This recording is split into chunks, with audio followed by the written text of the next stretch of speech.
ధన్విక రామరసమా తాగుతున్నావా? ప్రసాదం తింటున్నావా? రాముని బెల్లం పానకం తాగుతున్నావా? ఈరోజు శ్రీరాముల వారి సీతారాముల వారి కళ్యాణం సందర్భంగా మా చిన్నారి ధన్విక దేవుడి ప్రసాదం తీర్థము తాగుతుంది, తింటుంది. అగో వాళ్ళ నాన్న కూడా ఇస్తుందంట. తీర్థం తాగినా బిడ్డ? తాగినావా తీర్థం? మళ్ళీరా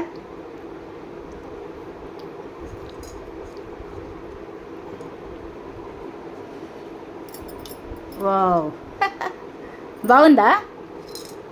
తీర్థం ప్రసాదం బాగుందా? తాతకి ఇస్తున్నావా? అమ్మో ఇది చూడు మస్తు ఇష్టం. వాళ్ళ అమ్మకి కూడా ఇస్తుందంట. నాన్నకి ఇస్తుంది, అమ్మకి ఇస్తుంది. ఓ నా బంగారు తల్లి ఎట్లా ఇస్తుందో.